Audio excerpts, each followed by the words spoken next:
Welcome to the Help My Unbelief podcast, the #1 Christian podcast designed for the unbeliever.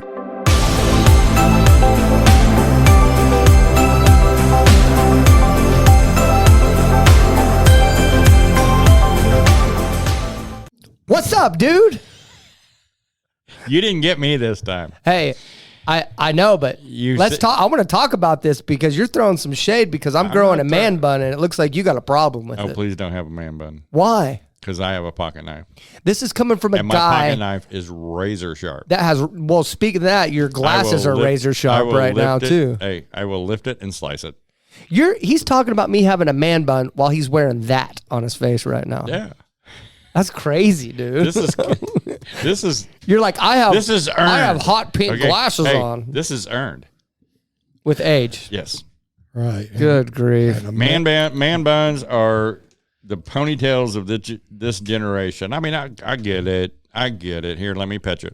Oh. Yeah. I understand. I'm going to tell Pastor Joseph. I'm going to tell Pastor Joseph you said something. He's younger than you. Here's my opinion. No, he's not. I think we're the same age. Here's my opinion on the man bun. If you're going to rebel, freaking rebel. Sorry. Rebel. Don't put your hair up like a woman and wear it in a bun. So you're saying lay it down. I'm saying be a man. Lay it down. I will. I'm eating a mint right now. I'm going to man bun it sometimes, and then sometimes I'm going to be just letting it out, you know? You don't ever need to put it in a bun. You wore your hair in a ponytail. Heck yeah, I did. I wore my hair in a ponytail back before you want to wear military. a ponytail? Right, yeah. Larry wears his hair in a ponytail. Indians. I've never seen your hair down. Yeah. You ever wear your hair down at all? Yeah, he does. Indians wore their hair in ponytails. I don't think I've ever seen you when hunting the white buffalo. Larry looks like Raiden, dude. You know who Raiden is from Mortal Kombat? You probably don't know Mortal Kombat, no. I know this. I don't. And okay, go ahead. Indians didn't hunt white buffalo with a man bun.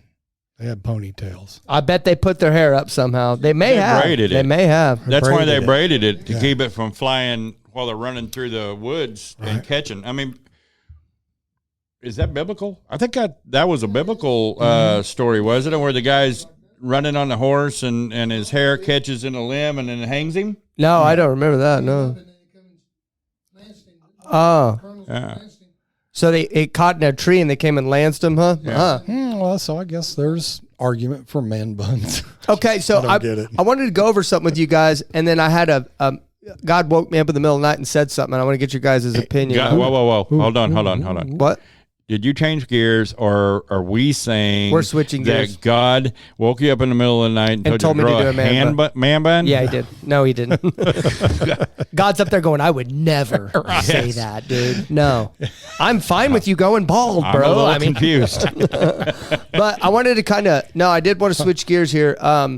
So first of all, I wanted to say this, and I've told you guys this in private, but I want to say it. I went on a podcast this week, but from the last week, I've been thinking about that, and I want to say this in front of our audience to everyone in this room that I could not do this show without any of you guys in this room, and I want to thank you that. And I went on a podcast this week, and I told them that, and I'm sitting here being nice about my team and stuff, and I'm like, they're not even going to hear this, and so I wanted to tell you guys that last week, I've always known that God had a reason for you guys to be here, and I've always known I needed you, but last week I was like, I couldn't do this without all of you. And so I appreciate you guys being here. Well, likewise, Zach. And you guys impact the show in your own way, in every single way. And I know even the people that don't see Larry over here, Larry Autry, he's our spiritual warrior. I mean, I was sitting there watching him like a hawk last week because I was uncomfortable, and I need to get LASIK or something because I can't see him. I'm trying to look over there like, what's he doing? Is he okay with this? Is he not okay with this? Like, you've made fun of my glasses, so I'll explain why I'm not doing LASIK, period. Not going to happen.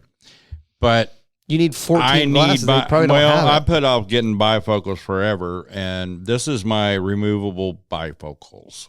I can no longer see this. I can see you fine, but I can no longer see this, and I'm due for glasses. So if you guys are listening to the show right now on audio only, you have to go to the YouTube at least right now to go see what is Larry's got on his face. Hey, PP's got his glasses on.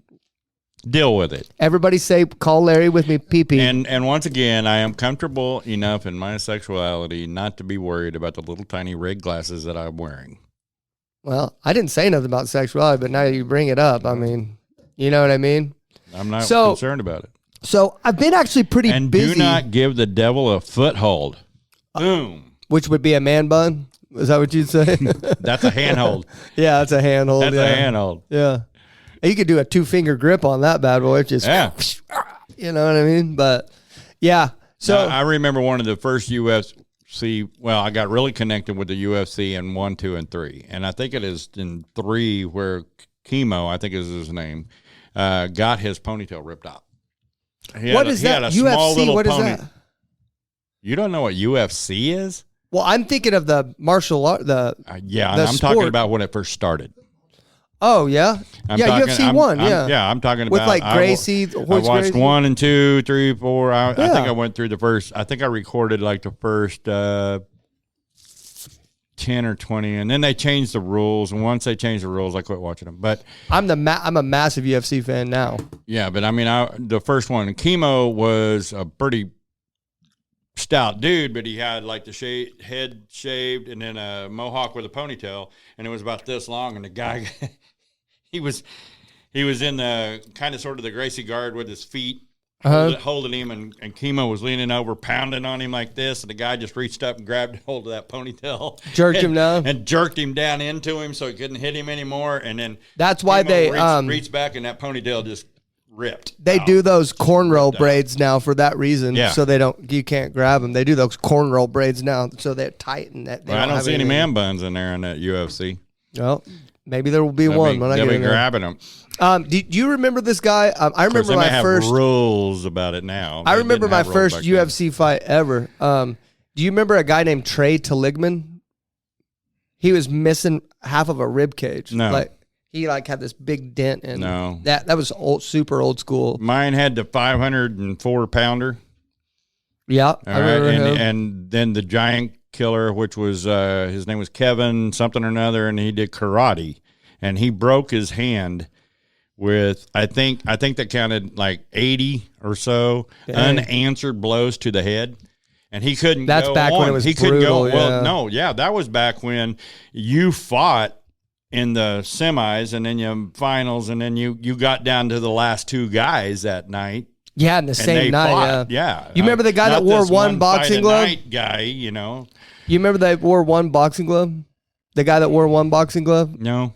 That was old back in that day. I don't know. Those might have been closer to like the 5 to 10 era, something like that. 10 to 15. Well, that doesn't mean I didn't watch it. I just didn't remember all of them. Okay, so I wanted to get your guys' opinion on something. Ken Shamrock going against Hoist Gracie, and that fight lasted for 45 minutes or something like that. I mean, it was a bunch of holds and just wearing them out, and it took forever to get that thing done. Yeah.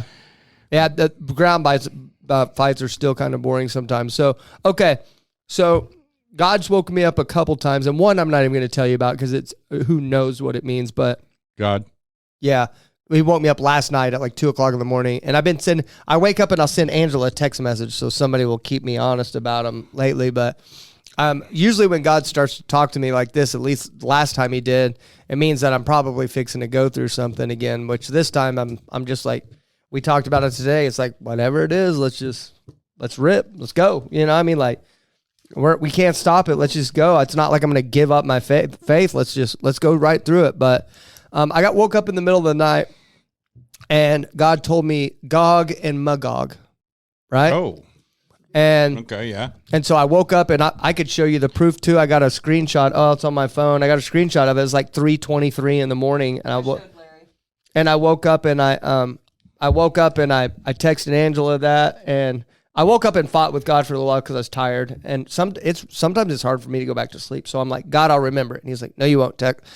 Write it down. And I'm like, no, I'll remember. It's fine. I'll deal with it in the morning. No, you need to write it. So I grabbed my phone and I texted Angela at Gog and Magog. And then I woke up the next morning and I just been having a lot of work this week. So I Googled it. I Googled what it is. And my brain always goes to something that about me. And I'm like, and it talks about like joining Satan's army, or is Satan gathering an army for the end times or something like that. And I'm like, is God trying to warn me that I'm like joining Satan's army for the end times or something? But anyway, I didn't really have time to process what I read and stuff like that. So you guys always usually have a good idea what that means. Do you guys have any input on what possibly that could mean? Why God would be trying to tell me? Gog and Magog were lands, and they had their own gods. Correct? Oh, they had their own gods? Yeah, they had their own gods. And so there are places where it's mentioned and go back to the land of Magog, or even in Joshua where he's talking about, to this day, I'll just go there. Okay. Just keep talking. Okay. I'll go find the verses. And he woke me up with that. And then, and I'll just say the other one. I don't know why, but last night I woke up again at like 2:00 in the morning, and he said Tiffany this weekend. And I was like, what? And she met a Tiffany this week, which is like our friend's daughter that she walks to school every week. But God said Tiffany this weekend. And so I texted her that. And then I woke up this morning and I thought it was kind of a dream that I even texted her that. But then I looked at my text message and sure enough, I had texted her that. So yeah, I don't know. He's been talking to me lately, and I just, I don't know what's going on, but I think it's a skill that I probably need to hone. I probably need to be in prayer a little bit more. Definitely need to strengthen it. That's for sure. Well, I know that It didn't. in Revelations 28, read it, Mark. Says he will go out to deceive the nations, called Gog and Magog. There it is. Oh, it's like a prophecy of the future. In every corner of the earth, he will gather them together for battle, a mighty army, as numberless as the sands among the seashore. Oh, so what God's talking about there. So Gog and Magog was an actual city and stuff, blah, blah, blah, stuff like that. But John in the book of Revelations is talking about It's a final battle. About the name of the people of Satan's army is going to be Gog and Magog. Right. Of all the nations. Okay. It's the final battle that's going to come against and I instantly the kingdom thought, of Jesus. when I read that, I was like, is God trying to warn me that I'm joining the enemy's camp? I told Chelsea that. She was like, come on, man. Not everything's about you, I was like, and I'm like, well, okay. Are you sure? I like Chelsea already. Yeah. I'm like, are you sure it's not? I'm sure. No, she didn't say that exactly, but she said, I tend to put like a negative, like I like to make sure I'm doing right by God. So I always try to put like the worst case scenario. That way I can be introspective and look to see if I need to change something, because that's the last thing you want to do is be going against God, right? Mm-hmm. And I think we can safely say we're not here. But then also by me being that way, it's stopping me from actually seeing what God's trying to get me to see as well, if that makes sense. So, yeah, it could be. So Gog and Magog is the name of the Satan's army in the end days. Woo, that's powerful, huh? That's strong. Mm-hmm. So I was trying to find it in the map section, but I'm unable to at this time. I'll say this for the audience that's listening right now. You are gonna have to pick an army that you're gonna want to fight for in these last days. You're gonna have to pick. There is no stands. There's no seats. There's no place to watch the battle. There is only participation. You got two choices. Yeah, you're either going to be in or on out. Team Gog Magog, or you're going to be on Team God. And I will tell you this is the only battle of all time that was pre-written the winner. And so choose wisely. That's all I would say. Choose wisely. That's actually great.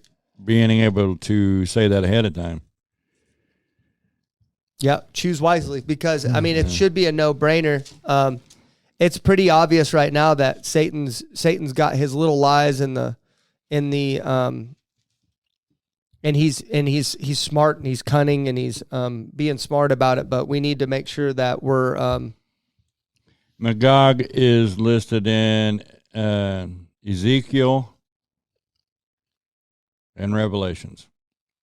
So Ezekiel, it was probably talking, that's the Old Testament. That's probably talking about the actual Gog and Magog.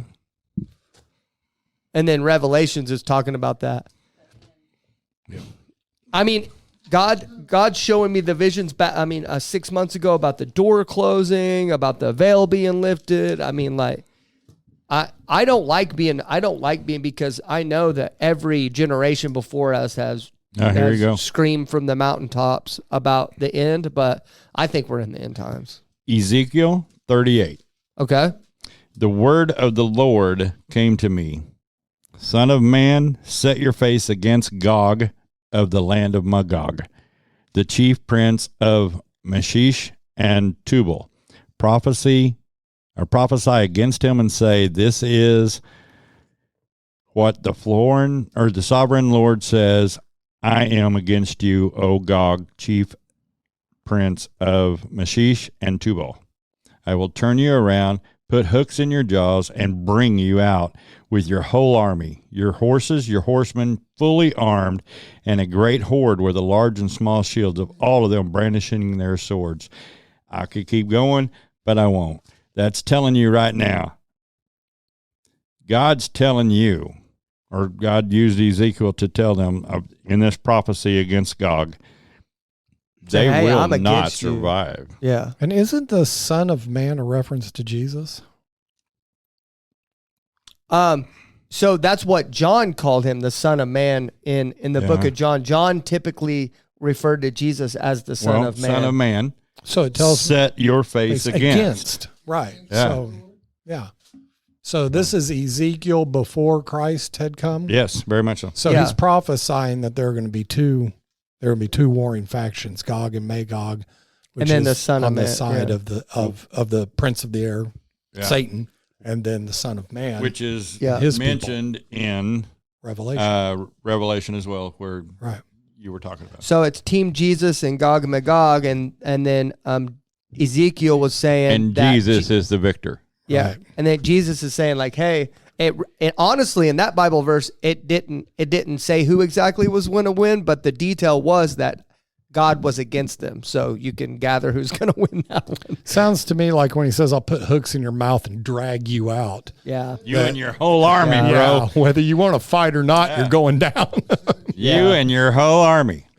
Yeah, that's the problem. So what do you think that has to do with what he said to me? Do you think America's Gog and Magog, or do you think there's just more of a faction that is Gog and Magog, or do you think it's an idea, a group of people? What do you think? Those that have set their heart against God. Yeah. Those that have accepted doctrines of demons and have been seduced. Those that have known and fallen away and chosen purposefully to turn from their God. That's what Chelsea said, has been saying for like the last month about this, is that God's building his case against humanity. That way, whenever the judgment comes, that the person that is judged guilty, then they'll know. There'll be no argument. Exactly. There won't be an argument. There won't be a case. We won't need a jury trial. Well, we'll just know, you know. I saw a little street preacher on one of the little clips, TikTok clips this morning. And the guy goes, okay, so do you know the 10 Commandments, right? And he was talking to two guys that I was surprised that they nodded their head yes, you know, from their appearance. And he goes, so have you lied? Yeah, I know who you're talking about. He goes, have you cursed God's name or used God's name and curse? Both of them nodded, you know, in the affirmative. And he goes, what about looking at a woman lustfully? Okay. Mm-hmm. He goes, okay, so we've only covered 3 of the 10 Commandments. And if you were to die right now on that, would you go to heaven or hell?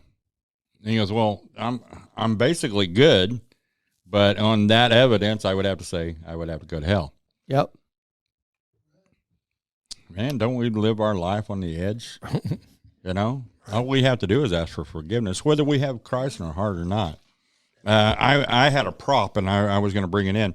The Holy Spirit is our guidance.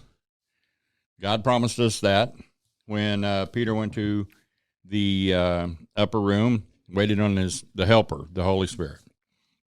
When the Holy Spirit came, it was to help guide us in the correct way. Are we going to fall? Are we going to have falters? Yes, yes, yes. But the Holy Spirit is the one that gives us the conviction to ask for forgiveness on that and then continue. One of the things that I did here recently, and man, the Holy Spirit's just not letting me let it go. I bought some new equipment. I ordered some stuff, and they never called me. So I finally got upset enough, and I went up there and got the stuff. And they had it, so I was grateful. But one of the things that I had done was order ahead for my weed eater. And then they had one, and I said, go ahead. And because they put it twice on my paperwork, I called them, and I said, okay, well, when you get it in, let me know. I'll just come pick it up. I'll just buy two because I'll wear them out, and I know that. Saves me from looking for them. Well, when I went up to go get the other stuff that I paid for and ordered, the guy hands me 2 heads. And I'm walking out, and I already know in my spirit, something's not right here. Why did he give me 2? I only paid for 2, and I'd already picked up 1. Right. But I went on thinking, well, I'll justify that. I'm being brutally honest. I'm going to justify this because they never called me, and it took 2 months to get this crap in, and I'd already paid for it, and so I justified it. Mm-hmm. But. Yeah. I haven't opened that second one yet. I'm going to call the cops on you. No, I'm going to call them right now. I was wanting to bring it. I was wanting to bring back. it in, Right, and show that I had not opened it. But the Lord told me this morning to use it as an example. Listen. I've never been so mad before.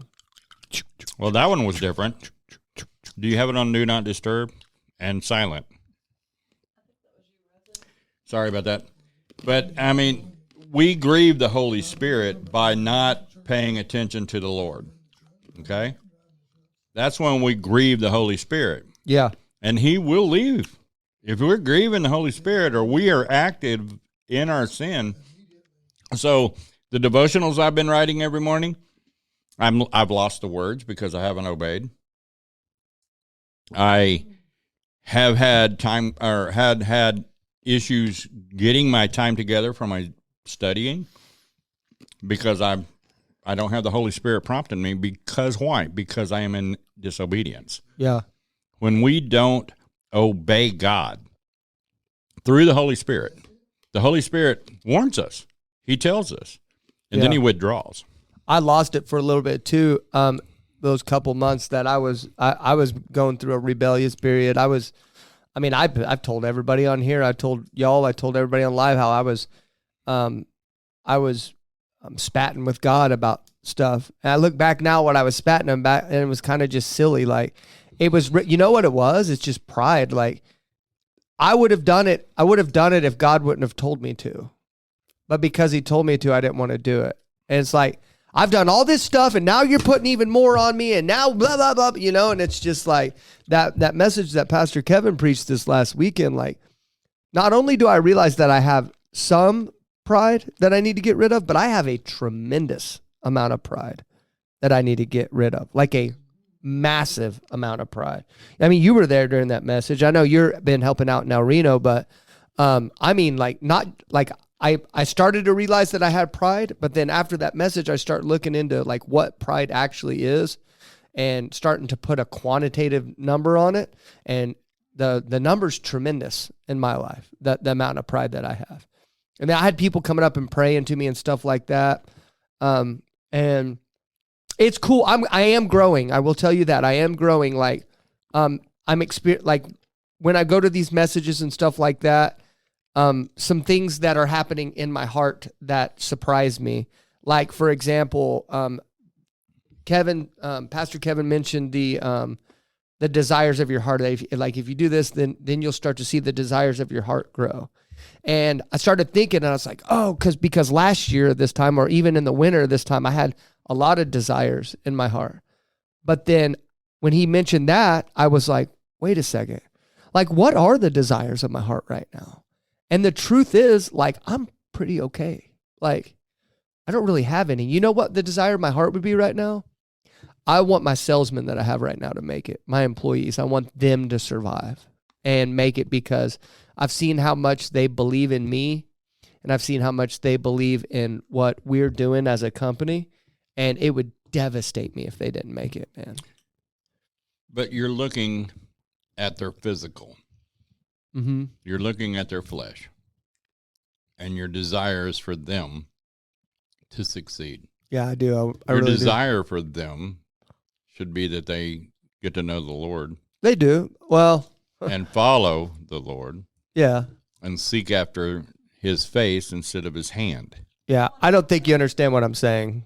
No, I do. But like I what do. I'm saying is I'm trying to bring up the point that my heart has changed to the point where my that it's desires. not about you right now. Yeah. It's not about me. Like I literally couldn't think of any. I mean, I was like, well, I think it would be cool to travel and stuff, but if I don't, okay. I think it would be cool to have a bigger house, but if I don't, okay. Like it's like, it would be cool for all these things, but if not, okay. Like I'd be okay just being where I'm at forever.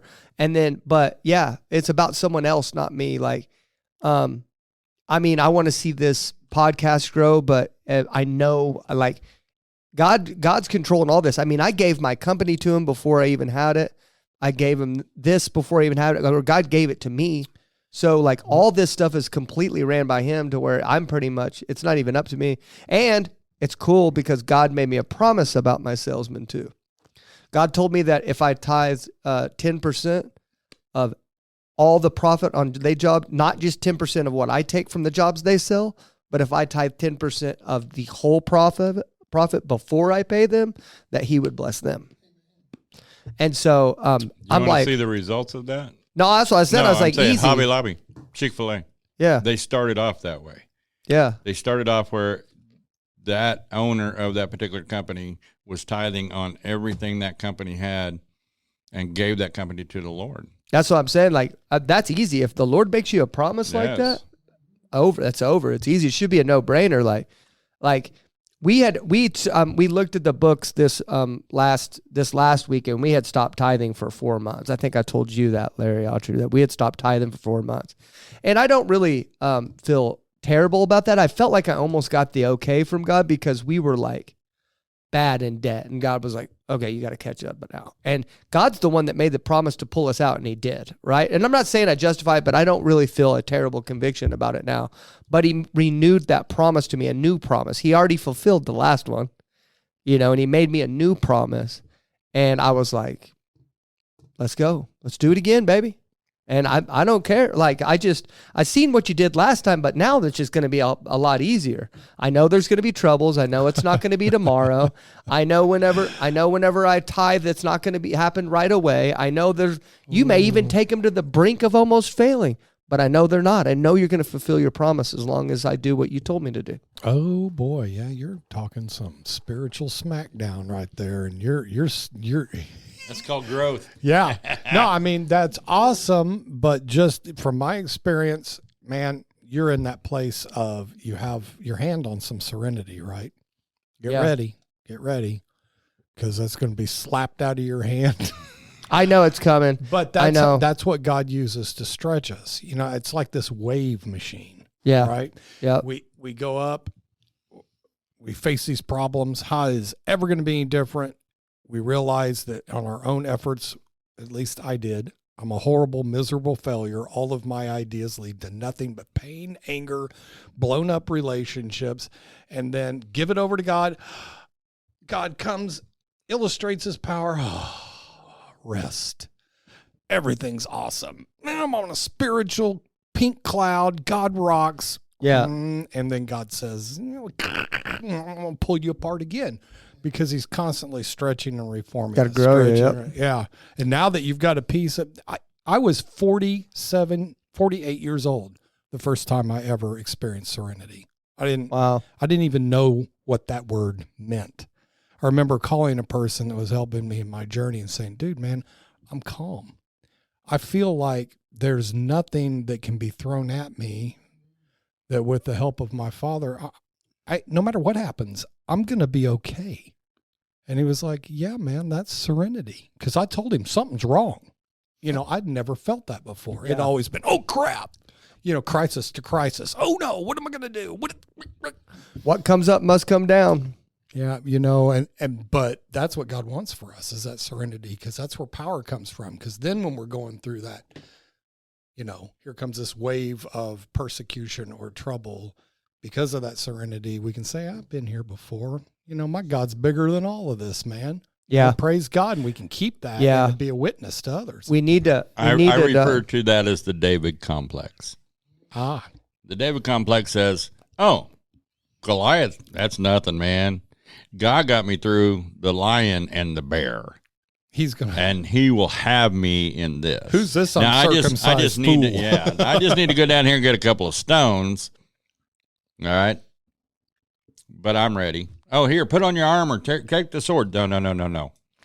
I just need this. Right. And I need God. And I'll step forward with the might of the Lord, and I will slay this giant. Right. Got him. Yeah. Right. Well, that's the thing. We just need to get back in prayer again, because I thought I said this in this room, but it might have been to her on the way here. But the last time that God started showing me visions, dreams, like chatting to me in the middle of the night and stuff like that, it was like he needed me to get something now, and then it started going like this, and that's what it's doing now. And I think my advantage this time, in which I don't know, I may turn into a complaining little fool again, and I hope not. But I can at least I know it's coming this time. I know you have it's understanding coming. now. Yeah, you have more understanding. I didn't see it coming. I was like, I'm tithing 10%, so God's gonna make me rich, right? Right. And then well, that's not what the Bible I'm tithing said. 10%, and I'm doing what God tells me to. I have no pride. I have none. Right. I have no pride. I'm good. Right. I'm a great guy. I'm humble. Tithing. I'm humble. I'm good looking. Right. Nothing bad's gonna happen, right? And then God goes. That's not exactly. And then now I see it, and I'm like, oh man, there's so much that's got to get worked out of me too. Especially if he's putting me with all these big factions that's coming up, these things that I'm in charge of. Like, of course he's gonna put me through a lot, and I'm gonna have to be okay with it, man. Well, you know, I kind of look at it this way: if he gave us free will, and he wants, and we're going to spend eternity with him, I have to believe that we're all going to have jobs in his kingdom, and he's going to create over and over again. I feel like we're going to be angels in the next play. There's always going to be something. I'd love that with God, and we're going to be part of his kingdom. Do you want people serving you from their hearts because they've run up against their will over and over again and found themselves lacking, and know for absolute certain that your way is the only way? Yeah. You start praying for God. That's what you want. To take and put another log on your fire so you burn brighter for him. And in that process, you start seeing, Lord, burn this off me, this impurity off of me, this impurity off of me. Right. And you start offering up your impurities as your offering. Yeah, great. Not your tithe, but your offering. And you're giving them to God to remove those from you. Yeah. So that you can stay more focused on him. So you turn your will to him. And you start giving your will over to him, and then it starts lining up. Yeah. I don't want my company to get big without being ready.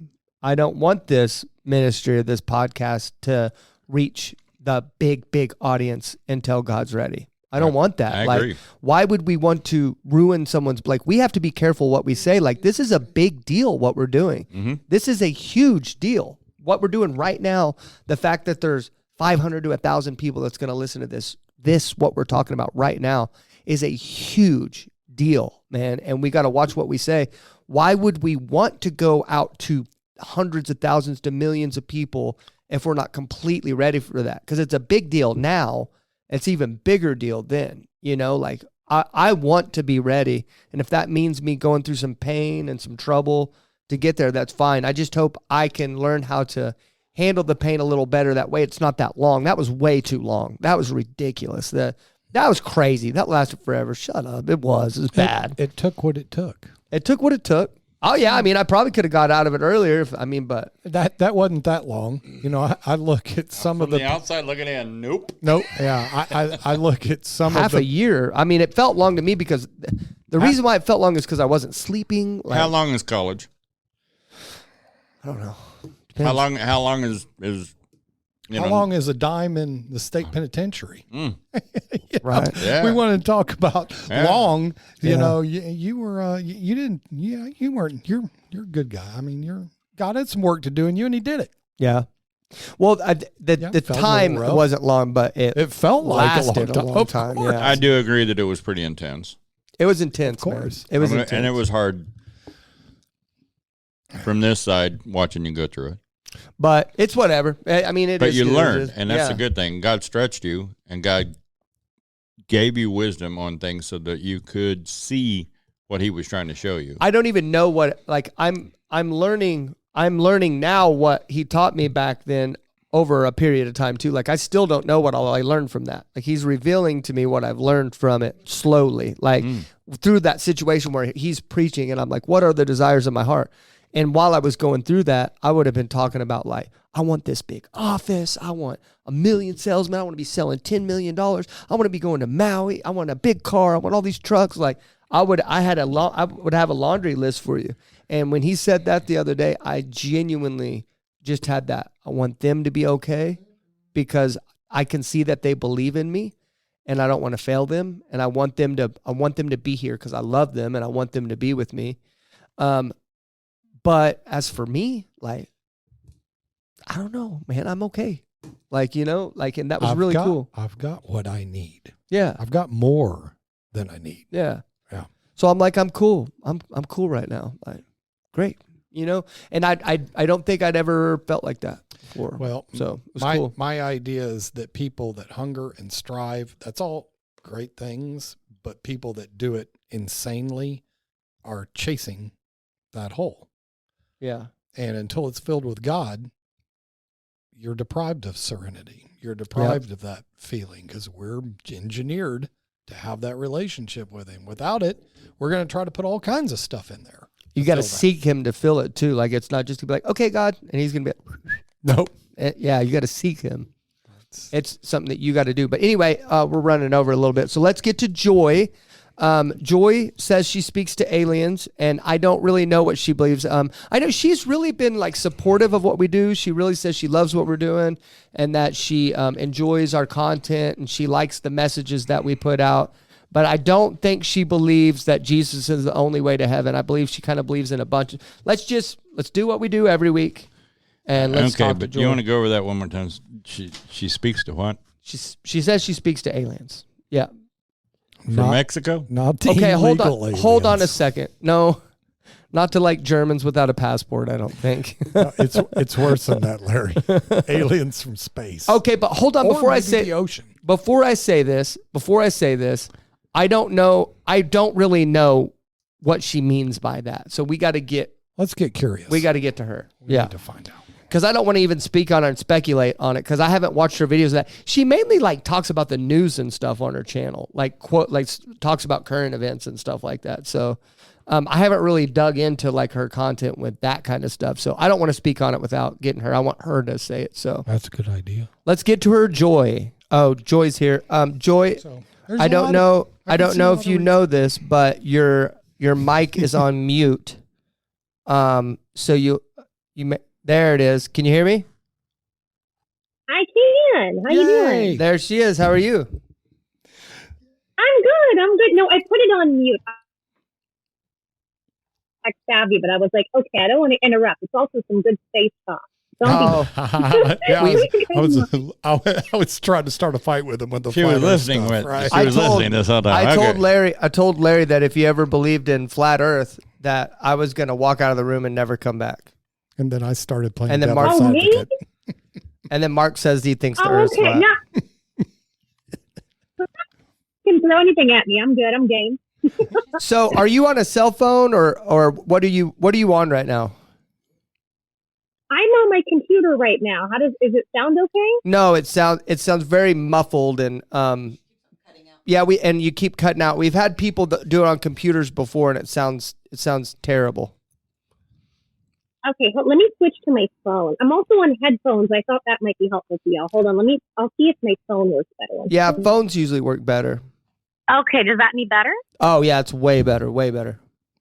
Perfect. Okay, good deal. Thank you. Sorry about that. It just sometimes those computer audio is terrible. And since we don't do like video, it's really important that we have good audio, if that makes sense. We're kind of, I don't know, like we've talked about implementing video for our guests, but like it's kind of like our thing now, doing audio. What do you guys think? You don't care? Yeah. What do you think about the audio only version, Joy? I like that I get to sit here in my jammas, so please don't change that. Yeah, I really think this whole COVID era, staring at people through their little Zoom lens, is done and over. I don't want to see it anymore. Yeah. I'd rather just fly people into studio. Right. But then they wouldn't be able to wear their pajamas. I mean, she could, honestly, Joy, if you came in studio, you could still wear your pajamas. It'd be fine. Excuse me, I'll wear my pajamas anywhere. Like, I am Walmart peak. Y'all don't even know. I'm from the Midwest. I don't care. So let me go over what we do here. I'm sure you've seen. Have you watched any of our episodes or just the TikTok clips? I've seen the TikTok clips, and then I did a little bit of research today. That was like 5 minutes of looking at something, then I had to do something else. Okay, that's how I am too. That's exactly how I am. I'll research you for about 5 minutes, and then I like organic conversation. I think it makes it better, so I don't do any research on people really. That's why, like, I didn't really give you a very good intro because I didn't really research you. I did. Your videos pop up, and it seems like you do the news and stuff a lot. But I also, well, let me go around the room first before we get into you. I don't want to hit you off guard. So we have an entire team of people here, and I want to introduce you to them. So if you hear their voice, you'll know who they are. I've got my executive producer, Mark. Hello. I've got my wife, Angela, who's the director. Hello. Hello, Angela. I've got my wonderful longtime co-host, 39 weeks of gloriousness, Larry. Hello, Joy. And then you've got me. I am tan, tall, the one that's on the videos, you know, bright, shiny, illustrious voice, all that stuff. That's me. There you go. Here we go. All right. I do that every week, and someone almost pukes in studio every time I say that. Larry? I was just keeping my mouth shut on this one. I didn't want it to be repetitive. I didn't want it to be repetitive on my reaction. Someone almost pukes every time I say it, but I'm gonna make one of them puke one of these days by what I say. I'm gonna go on for like 10 minutes one of these days. But so we're the Help My Unbelief podcast. We are not a debate show. We don't want to debate. We don't want to argue. This is a completely different platform on here to where we really just kind of want to hear your story. We want to listen and love. And we believe that that's how we're going to make a difference in the world. So with that being said, if you ever feel uncomfortable, or if you feel it's getting debatey, you're welcome to speak up, and I will as well. So, and then so at the end of the show, what we do is we'll normally go around the room and say some sort of like final statement. Everyone in here will say something final and parting, and then because you're our guest, you'll get the final say. Okay. Sound good? Yeah, let's do it. Okay, I'm excited. So, what episode did you research us on in the 5 minutes? Okay, I think it's just the one where y'all, I think it was like the first one. Y'all were just introducing yourselves. I was like, all right, who are these cats? Let's see about that. And Larry, I got a little bit into your story, and then I got busy. I think it was Larry. Well, I think in that episode, that's pretty much all. If I remember correctly, that's all we did. I talked longer than you did for sure. Yeah. It was only like an hour long, right? But then I learned in that show that I don't really have that much of a testimony yet. You know what I mean? Like my testimony isn't that like, you know, so that was pretty much Larry's testimony. But you have to remember, like, he's like, what, 60, 50, 70 years older than I am? Something like that. I'm 61. Okay. So, but yeah. So if that makes you zero, yeah, then I would be 60 years older than you. I'm pretty much zero. But it's, yeah, it's been a long time since we've did that episode, so I don't remember what we said in that, to be honest with you. So we talked a little bit of my testimony, but not Not all of it. So, Joy, tell me a little bit about yourself. What are your beliefs? I guess I've taken it from us talking in comments and stuff that you're not a Christian, correct? See, that's a loaded question. No, I feel bad. I'm going to be a real weird guest, so I apologize in advance.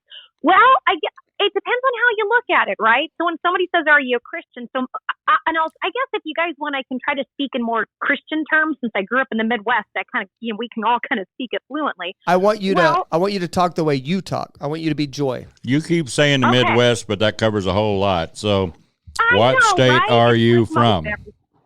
I'm from Missouri, but I've lived in Oklahoma. I've lived in Kansas, but I've also lived all over the country in different parts of the world. So it just depends. Oh, Missouri. I'm from Missouri. Missouri's pretty. We're in Oklahoma. I don't know if you knew that. Yeah, we're in Oklahoma. I thought I had seen that. Okay, because I think I had seen that you guys aren't too far because I've lived right near Moore in Oklahoma City, and then I've lived in a couple other places in Oklahoma. So I love Oklahoma, by the way. And the tornadoes are like terrifying. I love. Oh yeah, that's great. Yep, they're in Yukon. Well, we're in Yukon. That's where we live. Stop it. Okay, because I lived right off of Bethany and Yukon in Oklahoma City. That was the last place I was in, like a year ago. What is it, Council? And what is that place? There's a Walmart there. There's a big, like... That's Northwest Expressway. Thank you. I lived right near there. Yeah. Very cool. So I live within probably 3 miles of that. Okay, so here's how I'll ask the question, and you don't... Like I said, if you answer these questions differently, it's not like we're gonna hop on you. It's not a trick question. That's all we interview is people that don't believe the same thing. That's the whole point of the show. But so do you believe Jesus was a real person? I'm so sorry. You'd asked me a question. I completely didn't answer it. So I'll go to the first one. I'll go to this one. In terms of being okay, so here's what I would say in terms of being a Christian. I love the concept of Jesus. And I love the concept of what I call Christ consciousness, which I think that's really what everybody is trying to do, at least from my perspective, even people who are Christian, right? It's like you're trying to emulate this person and the way that they operate, their thought process, the energy, the vibration that they send out. Like I said, if you guys have any questions, like, because I can kind of get esoteric, like interrupt me, then I can explain it differently. But in terms of Jesus existing, yeah, like, why not? Right. So yeah, definitely. So we also believe that Jesus is God and that he is the only way to heaven.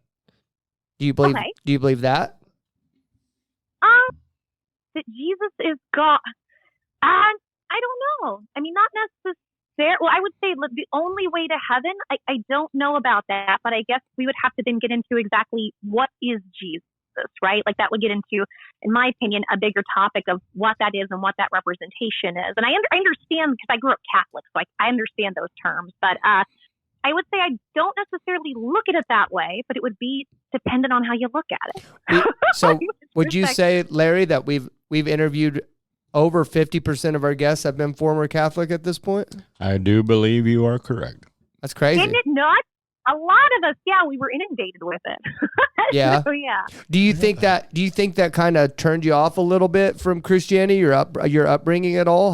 How did that go? Your upbringing in as far as religion and church goes? Okay, so with religion and church, I not necessarily. I mean, again, there's a lot of for me, it's all perspective. Depends on how you look at it. You're going to hear that a lot from me. So, I grew up Catholic. I remember being about 8 years old, and it hit me. I was like, wait a second. I was like, we're worshiping a zombie and we're eating people, and that hit me when I was 8 years old. With Catholics, you guys probably know this. So, aside from Jesus being rose from the dead, that's where I got that concept. Was also you go and you're supposed to eat this really awful saltless cracker that has no flavor, and that's supposed to be his body, to which my parents said, oh no, don't worry, that's not real people eating. We're pretending to eat people. And I went, well, we're pretend cannibalism. Like, what in the hell does that mean? So I would say just between that, and I'm going to say this as nicely as I can because I don't know where y'all are broadcasting, the kiddie stuff that happens, I would say those were the biggest ones. But I think I never really jived with it in general as a child. Kiddie stuff. What do you mean, like pastors messing with children, or? Yes, that probably was the nail in the coffin for me, and I kind of knew about that even as I was younger. which isn't real fun. And I thought, well, what am I supposed to trust with this? So there were concepts of it I liked, but then I don't know, I was just a different kid. I kind of had more of an adult mindset in terms of being able to spot out BS real quick. Right? It was like, I feel like I'm around a lot of BS boomers. No disrespect to any boomers, listen, but like, we got one in the room. All right. Lots of love to you. Okay. Let me address a couple of things that you said that we actually don't. So you're talking about communion. And communion is based off of a Bible verse. Hold on, let me find it real quick. Hold on, Bible verse. Here, I'll find it for you. Bible verse, and then you can decide for yourself if what we're practicing is like you think. Bible verse where Jesus says to eat his. Okay. It says, so John chapter 6, verses 53 56, it says, Then Jesus said unto them, Verily, verily, I say unto you, except ye eat the flesh of the Son of Man and drink his blood, ye have no life in you. Whoso eateth my flesh and drinketh my blood have eternal life, and I will raise him up on the last day. So that's like King James version. I don't read that version. Okay. Unless you eat the flesh of the Son of Man and drink his blood, you have no life in you. Whoever eats that. So that's the verse that leads us into what we call communion, where we're emulating that. It's more of a process, right? We're emulating, becoming one with Jesus. And then as far as the zombie thing goes, so like when I think of zombie, zombies are still dead, right? Because they're zombies, like it portrayed, they're like monsters. They're like things that are still dead, like Night of the Living Dead and things like that. We actually believe Jesus was rose from the dead, that he was actually rose from the dead into into human form, and then rose up to the right hand of the Father as God.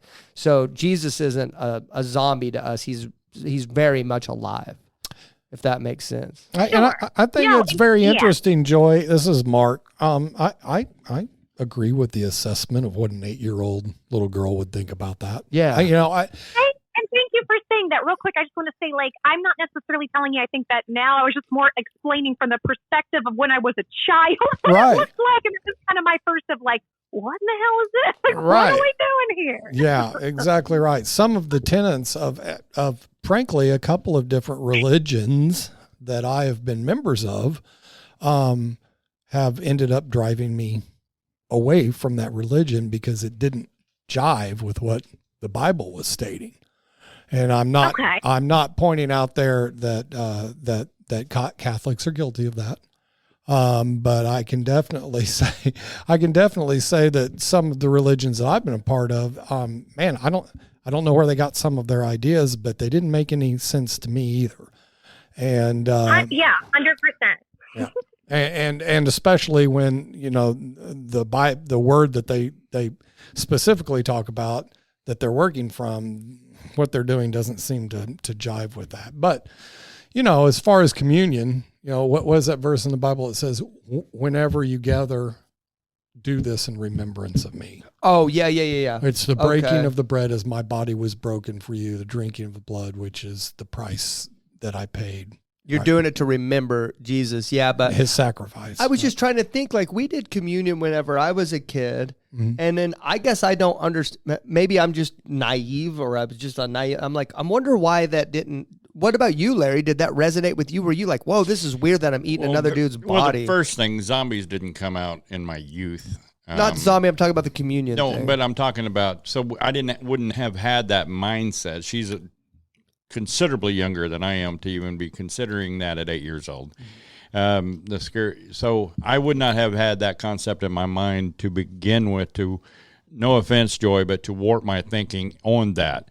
I was raised in the church. We took communion all the time, and it was strictly done in remembrance of Christ. So I never had any misconception of what it was about. I can see where someone would think that that's like I'm eating some dude's body and drinking his blood, though. Well, yeah, and particularly in the religious structure that she's speaking of, which is very intimidating and might have been more intense. Old English, yeah, might have been more intense into Very it too. They intense. may have put on like organ music and stuff while it was going on. It might have been a little more intense than what we experienced. Well, I get that. in the Catholic, and I'm not Catholic, but I have been in there when they did communion at Christmas time for, or a funeral, I believe it was, where you actually walk down and the priest puts it in your mouth. Oh.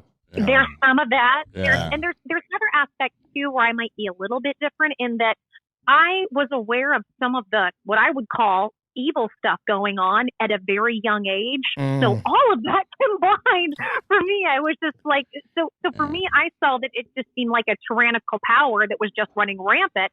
And I do understand the concept because I'd have adults explain it to me. No, well, this is kind of in remembrance and this is about the sacrifice. So I totally agree. And now I don't know, I look at it a bit differently now. I don't think too much about it. But yeah, so from a young age, I kind of knew some of the undercurrents as well. So all that kind of coalesced for me. And it just seemed like it was a just big misuse or an abuse of power or trying to gaslight a bunch of people into doing what could possibly be satanic worship on, or whatever you would want to call that, some type of negative, low level type of thing to mess with people. And that's kind of how I thought what I thought might have been going on even at like 8 years old, which I know is a weird thing for an 8-year-old. Right. Joy, how old are you? Oh, I'm almost 40. Really? So Yeah, that would be 39. Yeah. Yeah. Because trust me, don't claim it till you're there.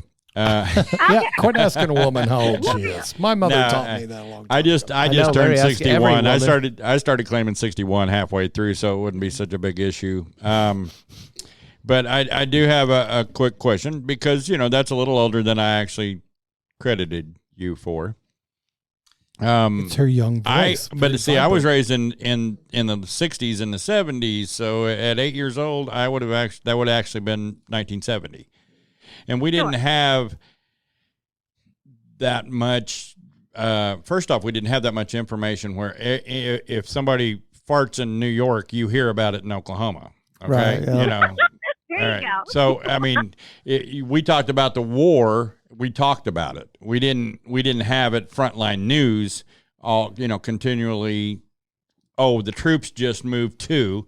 So we didn't have that kind of information. So that would not have been something on our plate as a child. Unfortunately, growing up in your time frame, a lot more of that information was there to, unfortunately, warp the youth in their thought process. So what I would have had to deal with in my 20s, you were dealing with as a child.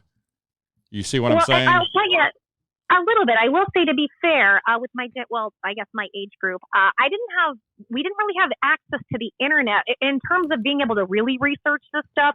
Probably till my mid-ish teens to late teens, and even with that, for a lot of this, it was just, as a child, me maybe watching an obscure television show, overhearing an adult conversation, and maybe I wasn't supposed to. It was me taking little bits of things here and there and starting to piece it together. And then in my later teen years when I had more access to stuff. So when I was a real small child, I didn't have that much access either. I just had a really good memory.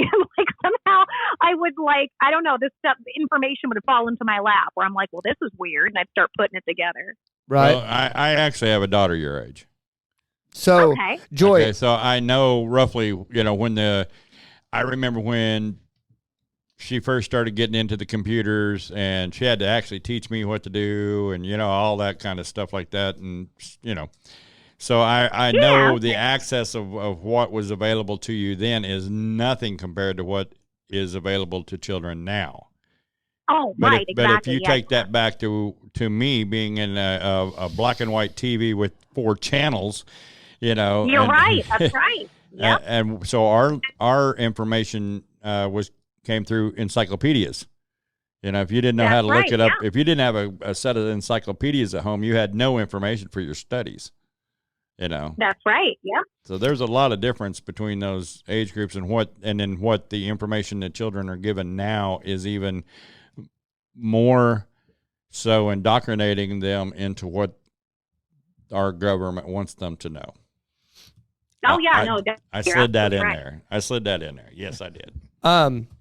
So I wanted to touch on something that you said earlier, and I was just talking. One of my buddies who's an atheist, I was talking to him yesterday about like a problem I also had growing up with like the pastoral staff in my church. Was like I literally witnessed like one of the youth pastors tell my sister that she was going to go to hell if she didn't change the way she was living her life at the time.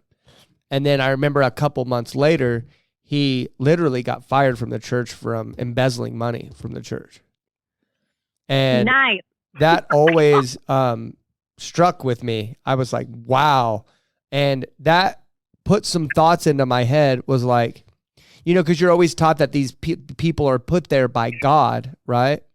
And that God has appointed them in this spot to lead a congregation and stuff like that. And then you start to wonder, did God make a mistake? Did God put these people in this position?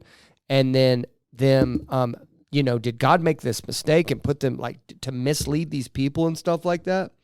And then throughout my years, I noticed that like there's just a bunch of iniquities and issues with human beings in general. So you're talking about the pastors that molest children. We had a guy on last week that, or the week before, that his youth pastor did that to him, and his dad did nothing. Molested, yes. He was molested. And then we have another woman that even worse story that I'm going to interview her in the future, hopefully. And I mean, a story that would make you be hard to listen to.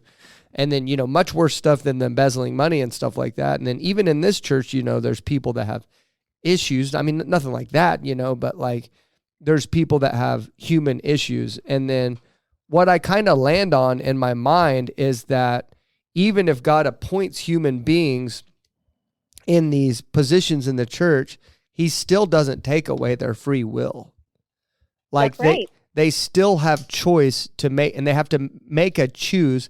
It says in the Bible to choose you this day who you're going to serve. And you have to wake up every day and decide whether you're going to serve God or the enemy, if that makes sense. And sometimes every day. And sometimes these people choose the wrong one. So I just don't want you to think that I think what I'm saying is I think there's an alternative way of looking at when things like this happen in church other than blaming God. I think there is a different way to look at it, if that makes sense. Well, yeah. In fact, what I like to say is, in general in life, I like to look at things, it's either a blessing or a lesson. So which one do you want to do? And in that, and I don't judge anybody else. This is just what I do. And from that, then there is no victimization. It's like, okay, well, even if something does happen or people do fail or you fail, okay, well, we can still learn something from it. So there's still a positive that can be gleaned. So no, I totally agree with that. Yeah. Okay. And moving on to the next thing. We're at 108. Good grief. We've been aliens. Yeah. Well, we have about 10 minutes we could cut out of blank space in there too. So I'm accounting for that too. But so it's to my understanding that you communicate with aliens. Is that true? Have I assessed that correctly? Yeah, okay, from what you've seen on TikTok, probably. But I haven't watched too much of it. That's why I started to introduce you, and I started to introduce that aspect, and then I was like, I haven't seen a whole... I think I gathered that she speaks to aliens, but I didn't want to say too much. I just wanted you to say it because I didn't want to do it a disservice or anything. So what's the deal with that? I still don't know. I'll tell you what I do know. So ever since I was really little, aside from being a very spiritual person, kind of doing my own thing, I've just had a lot of what I would call supernatural experiences. Most of this, there's some debate in here, I can't fully prove. And with what I do, I'm not ever trying to convert anybody. There's no group, there's no organization, they never will be. I'm just kind of sharing my stories and my experiences. So from a very young age, I had a lot of kind of strange supernatural experiences, and I've seen UFOs. And it would be one thing if it was just me. There have been at least between 10 to 12 people, and one of them was a pilot. And so it's real interesting. If you hang out with me long enough, you'll see them too, and then you'll start seeing them on their own. And I mean, there's a lot of a back and forth that can be said for that, because I also, as well as being a very spiritual person, I've very much learned, and I'm sure you guys are going to have the same place, I've had to learn a lot of critical thinking skills with this stuff. So I still debate myself. But I can tell you that from a really young age, I just did not feel I was fully human. I didn't know what that meant exactly. I just always felt like that I wasn't fully like everybody else. And if you go into different religions and things, like, what is it? One of the Eastern religions talks about that. I think it's Hinduism, that there are all these different categories of humans. So, like, not that I'm saying that's the case, but that's always what I felt like. And then I can identify with that. I've always felt like growing up, I've always felt like I look at my friends and something, but more of a negative way on my end. I've been like, I'm not like them. Like, I don't think like them. I don't. Oh yeah, no, frustrating. Yeah, no, same. But okay, when so you shared this information with your parents, what did they say? Shut the F up. Like, and it wasn't even a lot that I could share. And a lot of this was just stuff I didn't talk about. And that changed when I was 12 years old. So when I was 12, so there are a couple things that, like, well, first of all, when I was young, I was also fascinated by the paranormal, fascinated by the concept of ETs. Something inside my soul was like, I just know this is real. I can't explain it, but I know it. So that was something I found fascinating. And then I had this experience at 12 years old. It's going to be a little weird. But again, you guys have probably heard all kinds of stuff. So I had a dream, and in the dream, I was able to communicate with dead people. And I woke up and I heard applause all around me. And then I was hearing all types of things. Not a joke, by the way. This actually happened. And I went, oh my God, what is this? So I ran downstairs and told my mom. And the way I describe it is, if you've ever heard something about, like, spiritual people, they say, like, a third eye. I call it my third ear turned on, is what I call it. Now that's what I say. Told my mom, she said, oh, you just had a bad dream. It didn't go away. And I didn't know what to do with it. And it went on for a week. I was terrified. I was just trying to act normal because my mom said, don't say anything. People think you're crazy. My mom happened to tell somebody that she worked with at her work about it. And she goes, there's nothing wrong with her. She's psychic. Let me talk to her. So my mom, like, as weird as it sounds, had me meet this woman. And this woman was wonderful. And she just said, I'm going to explain what I think is going on. And she said, basically, there are some people it's called ESP. Some people, their senses are more sensitive to things. You are hearing different electromagnetic frequencies and things, and that's why it doesn't make sense to you. I'm going to explain to you how to deal with this. So she taught me how to basically said, you have a different set of abilities than most humans. All humans have the capability of this. They just typically don't. It doesn't turn on for them, or they don't deal with it. This is natural for you. This is kind of like what we call modern day shamanism and stuff. Not that I was trying to be that. So she said, okay, let's learn how to deal with it. So I learned how to shut that on and off. And then more things. When I was little, I didn't know that this was the case. I was seeing auras and energy. And I try to take as much mysticism out for a lot of people. It's just basically I'm seeing, like, the electromagnetic frequencies around people. And I didn't know until I was about 16 that other people didn't see that. Now, there are certain things I've looked at, like there's something called Irlen syndrome, and it's possible that it might have to do with my nervous system, because I have some chronic health issues that deal with my nervous system. But here's for instance, when I go outside, the sky outside, it sparkles. It actually sparkles for me. And it's literally different than other. I didn't know. And it sucks because I'm like, I can't really, like, prove that, but, like, just what it is. Like, going outside for me is like an acid trip. Not that I can't do drugs. So, like, I think I'm like, oh, I think this is what, and I've never done drugs, but I'm like, I think this is what this is for other people. So that was the first thing. And from there, I had to, as a kid by myself, right, in the Midwest, and I was in the Bible Belt, and it was very heavily negative. I call it a negative Christian. Not that I would say that about y'all or other people, just how I grew up.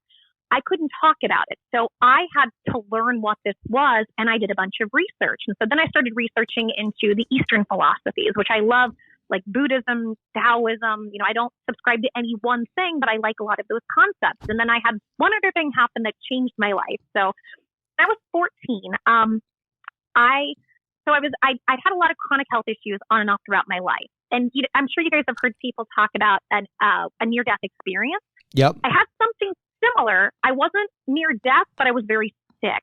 And it was the first time I ever tried meditating. And the best way I can describe it with limited words, right, is that I had an experience where I went to where I think people go when they die.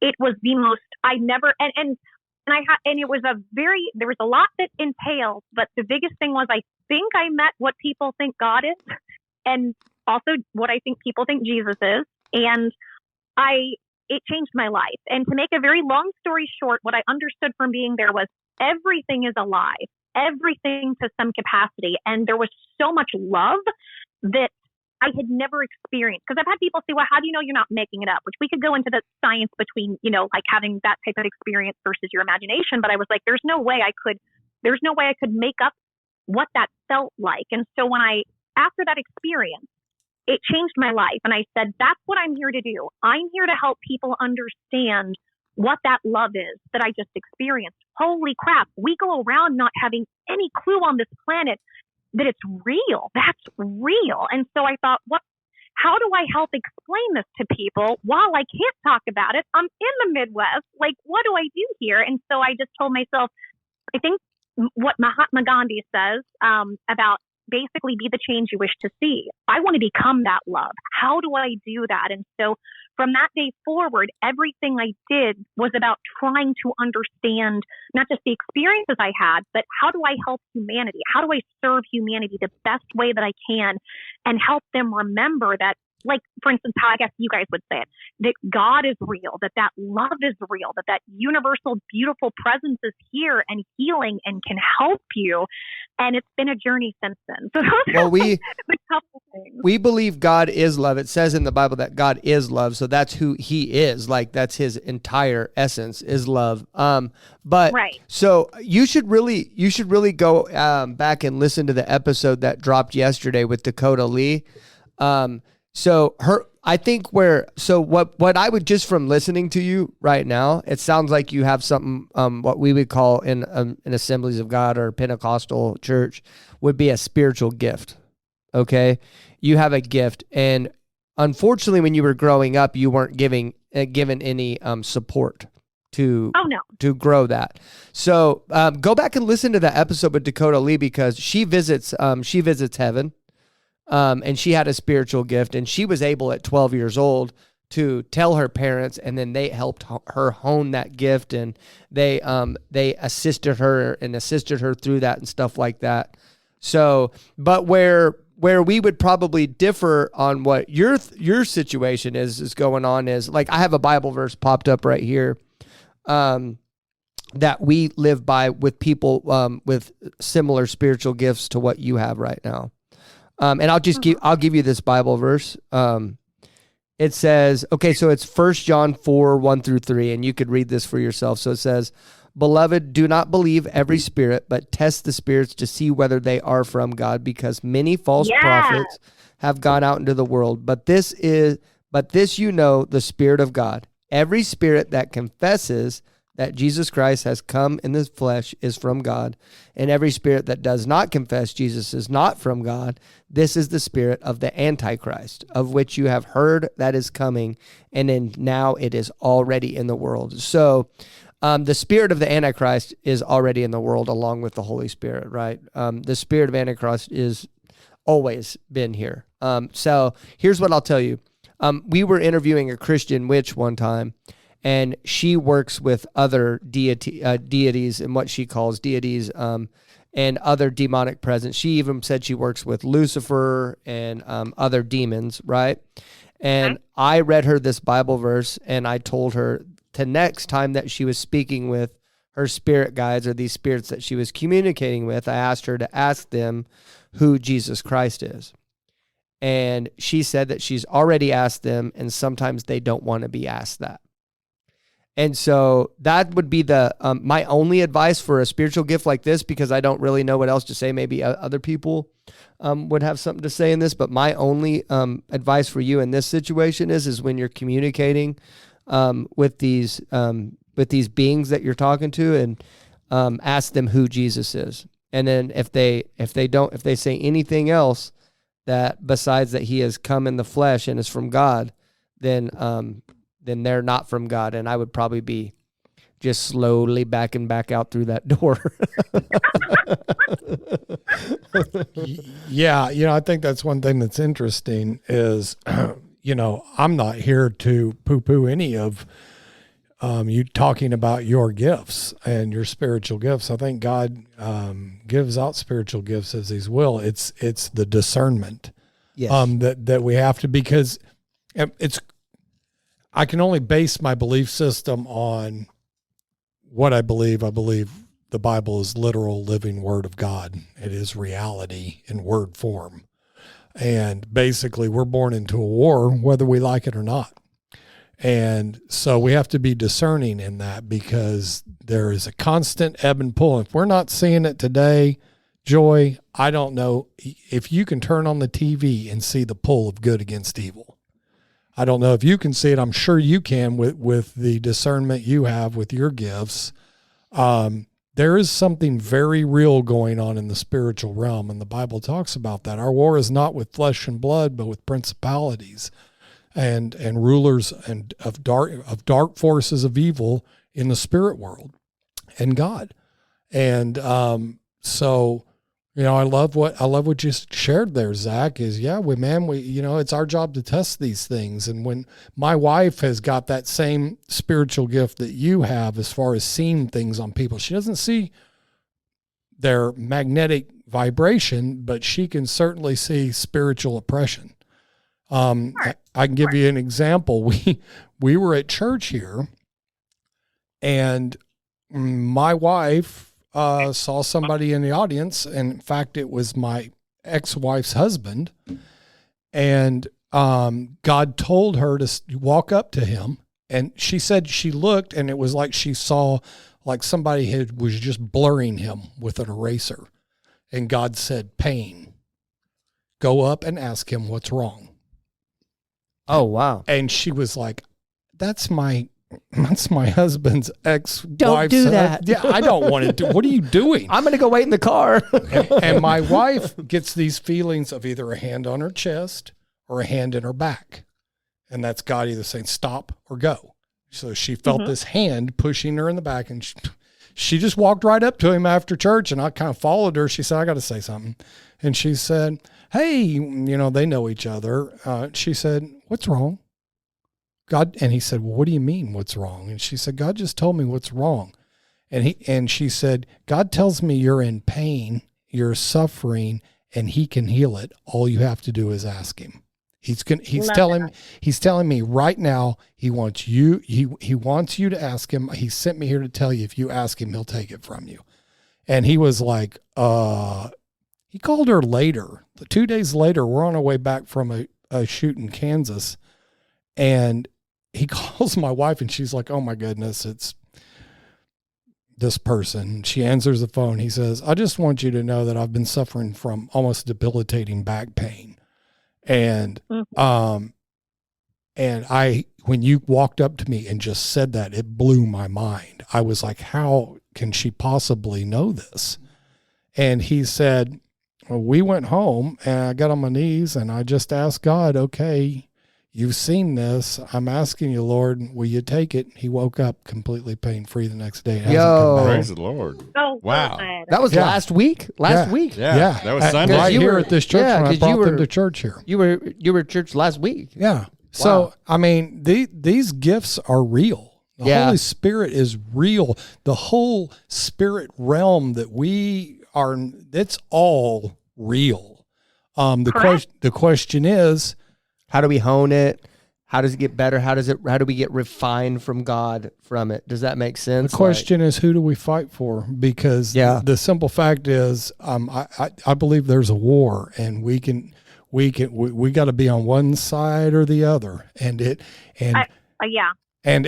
the cunning, baffling thing about if you believe the Bible is the father of lies, is he takes a little bit of truth, and just enough to sound reasonable, and then he'll pack some misdirection on that. Yeah. That's right. And if we're not based in something firm, something we can always count on that's unchanging, then we're what does the Bible talk about? We're standing on sand. You can either build your foundation on rock or on sand. And, you know, the one that's on sand will be swept away, you know, cast to and fro. But anyway, I wanted to share that with you because my wife has some of that. That's crazy, Some dude. of that discernment is a spiritual gift. That's crazy. As well. Yeah. I hear, Joy. I don't see, I hear. I've seen things a few occasions, but they've always been dark things, not light things. But I mainly hear God talks to me like, do you know a Tiffany, by the way, just in case? Me? Do I know Tiffany? Yeah. No, I don't. Oh, by the Okay. way, what you're calling is, or what you're saying that the hearing is clear. No, I love that. I had God woke me up in the middle of the night last night, and God told me Tiffany this weekend, and I'm just asking everybody if they know a Tiffany. So, warn No, Tiffany. I do not. Tell Tiffany this weekend. That's all God gave me. This weekend, what? All right. I don't know. I'll call you back if I get anything else. I don't know. But yeah, so that's really cool. You have a spiritual gift, and you're in the right place. We're definitely not going to laugh at you or make you feel like you don't have that gift. The only question we would have is to make sure you're honing. Are you doing anything to hone that and to allow God to refine that spiritual gift that you have? So first of all, like, I love what you guys said about the discernment, because so I don't talk to a lot of people like me. I don't, when I said when I talk about my experiences, there's no me trying to get people together. Like, typically, if you were to have me to go to a bunch of like metaphysical people, that's my nightmare. Right. That's kind of what I do, because a lot of times it's a lot of confusion. I mean, this is this way with any spiritual thing or religious thing you get into, right? You're always going to have lost people. In fact, you have more of that because those are the people that are flocking to try to find truth or seek truth, right? Mm-hmm. But no, I completely agree. And in terms of the discernment, since I've been doing this since I was really, really little, and this is kind of what I've explained to people, because on TikTok, people will say, well, how do I talk to aliens? Because I've told people, anybody can do this. And so this is kind of what I've said. So first of all, there are different checks and balances you kind of go through in yourself. And I try to explain to people when it comes to either aliens or spirits or whatever, because also over the years, I think I can talk to dead people. There's all these weird things. And there are two things I now do. Number one, just directly to what I call source, God, love, the universe, whatever you want to call it. I go directly to the highest vibration, would be, I guess, what you guys would consider the term God. But the second part, and this is where it gets a little strange for me, is the ET part. I have kind of thought this my whole life, that I feel like I'm here to help transition with ETs coming to the planet. And of course, I thought I was crazy my whole life. And then look at what's happening like over the last several years. And I think that what people don't understand is, regardless of what it is, when it comes to discernment, there are good people, there are bad people. I guess I'll just speak very, mildly esoteric. There are good spirits, bad spirits. There are good aliens, there are bad aliens. And of course, there's shades of gray because, to an extent, depending on what universe you're in, you have free will, correct? So with that, I feel like aliens can be God's children just as much as Earth. Why do we only limit that to Earth? Why would we only look at it from that perspective? And if you look at, I've done a lot of different research too, which one of the things I love about the Bible that nobody talks about enough is the fact that like they've talked about different races of beings and giants. Like, hell yes. There's all kinds of weird stuff and I love it, right? And that was the Nephilim, yeah. Yes, and when you look at that, my thing is like, okay, so what is actually the difference between, and I know this could be a big debate and not necessarily that I want to get into it, but, angels versus aliens, it could all be perspective, not to say that all aliens are angels. So my discernment is I go directly to God and I try to get my help, my inspiration, my whatever I need from there. But also I feel like, as weird as this sounds, God has been instructing me. There are these beings. They are trying to help, but there are also negative beings too. Educate people on this, because what's coming on so many different levels, like here soon with Earth, is going to be really weird. And people, like you guys were saying, people have a choice. They have a choice. What do you want to experience? Do you want to experience what you guys might call the blessings of God and that? Or do you want to experience some very painful lessons in that. So that's kind of what I feel like I'm here to do. And I agree about discernment. And that is the one thing people seem to lack. So for me, it's always about what is your best, what is for everyone's best and highest good that God wants. And there are aliens out there who are on that side as well. And with the aliens I talk to, there's one in particular that I work with. I'm constantly testing things out. In the last 3 years of working with this being, it's number one, everything he said, and I'm talking even like making me wealthy, has come true. What's his name? So I call him B. It's a nickname. And it stands for bullfighter just because he looks kind of like he's very tall and light skinned with dark curly hair, so he looks Spanish. But he said his name is similar to a version of what we would call Kellen, but it's kind of hard to pronounce. So I just call him B. Have you done what I said? Have you asked him who Jesus is? Yeah. What's his answer to that? Well, it's let's see. How do I want to simplify it because I know we don't have a ton of time. Basically that Jesus was somebody that is from God, that incarnated onto the earth to help people, that there have been lots of different people who've come in and tried to do that. And as the most recent times, Jesus has been probably the most impactful, and that Jesus is nothing but a very positive person, and that a lot of people misunderstand what he was and what he was about. So that's the loose-based, I don't know, like conversation we've had about what that is. So that we wouldn't see in that case, his answer to Jesus, we would not, anybody with the spiritual gift that you have, that was in our church, that was coming up and telling us about this alien being that they were speaking to, with that answer, we would tell them that being is not from God. Because, how so? Because the reason why I would say that, because the being has to confess that Jesus has come from God. Does that he came in the flesh and he came directly from God? Does that make sense? And that's not anything. Well, I would say this: it's not anything different than what they told me. Maybe not those exact same words, but yeah, that right. Basically he was. Yeah, that's. I mean, there's more to it than that, but yeah, those are. I would agree with all of that. Does everybody feel uncomfortable in this room right now about what she's saying, Larry? What are you feeling? I would ask her concept of who God is.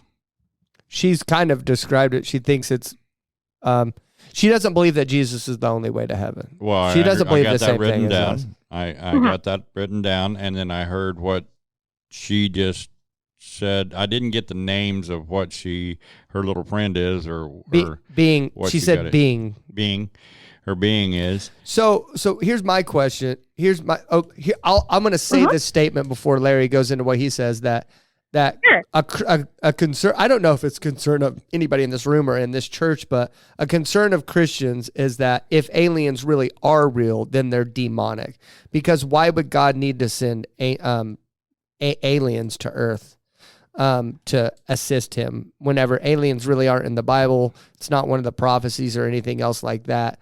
So most Christians would say that these aliens are demonic. Would you agree with that, Larry? What would you say to that?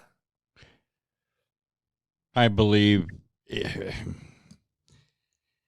long time ago, I believed that, sure, there's other life forms out there. Now, you don't even believe they exist now? No, I do not. Yeah. But then again, I mean, that's beyond my comprehension, and it's not, and it does not affect me. If they do, what do you think? I choose not to have. If there are, boy, you're going to paint this little box for me to climb in, aren't you? I think I'm personally, if you want me to say it first, if I think communicating with anything in the spirit world, and this is, she hasn't actually voiced that they came down and talked to her personally. She says she sees. She's speaking to them UFOs. in the spiritually, right? A lot of people see UFOs. That's a physical manifestation. That is something in the physical that's not in the spiritual. So is she speaking in the spiritual, or is she speaking Joey, in the physical? we haven't asked that. Are you speaking to these being spiritually, or are you actually physically speaking with them? Both, but mostly it's spiritual. Mostly. But I've had actual physical encounters. If it is physical, if it is spiritual, then it is demonic.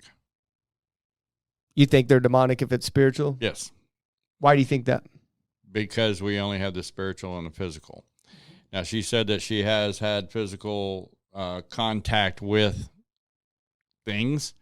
Angels have been seen. Demons have been seen. Did you have physical contact with it? I don't know. I mean, I would have to ask that question. Can they cross over lines? Can they cross over lines between the physical and the spiritual? Answer that question. I'm hearing yes. Can aliens cross over from spiritual to physical back and forth? Yes. It's all vibration and dimension. Yes.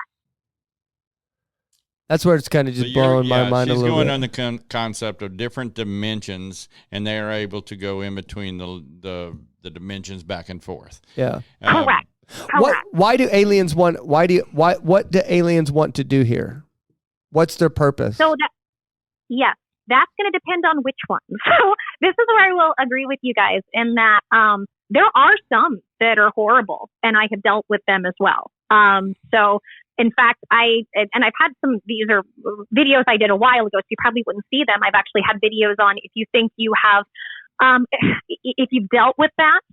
So for instance, like I said, I think I'm an abductee. I've had the most beautiful experiences, and I have had horrific experiences. And before you are taken a lot of times, and this gets interesting where it comes to sleep paralysis, a lot of times you are, and it can happen right before sleep. There is a process that happens. Basically, your free will is gone and you can't move. You are paralyzed, but there are ways to break out of that. And since I've learned that, on top of that, as well as just doing as much work as I can on myself and on a spiritual level of only wanting to connect with whatever it is that comes from God or the best and highest, I would say is the same thing to me. So it depends. There are awful ones. And like you guys were talking about a war, I completely agree when it comes to the spiritual and when it comes to even that type of stuff, which we have more and more information that keeps coming out. So it depends on which ones. The ones that I deal with are called the Pleiadians. They are very beautiful humanoid versions of us. They're the closest, my understanding is they're the closest relation to us in terms of like, they would almost be like our cousins. And they are here to help. They want to help assist human beings in evolving into the best people that we can be to help bring back beautiful technologies so that people don't have to experience as much suffering, illness. They have a whole system set up that is really, really cool that basically like they get to live pretty happily and peacefully, but they want to help us. And they see that basically most of us are oppressed on this planet by our government leaders and all these things, and they want to help with that. But what's their plan? What's their plan of helping? Well, so in terms, okay, so you mean like the good ones? What is their plan in helping us? What's their plan? Like, how do they want to go about it? So that's a little bit tricky, a little bit nuanced. So like, for instance, if I were talking to B right now, which I can, and I ask him, he kind of laughs at me and he's like, we don't even fully know the plan. So basically what that means is that number one, with free will, and on top of that, you're dealing with the mass collective of so many people on this planet, not to mention their people.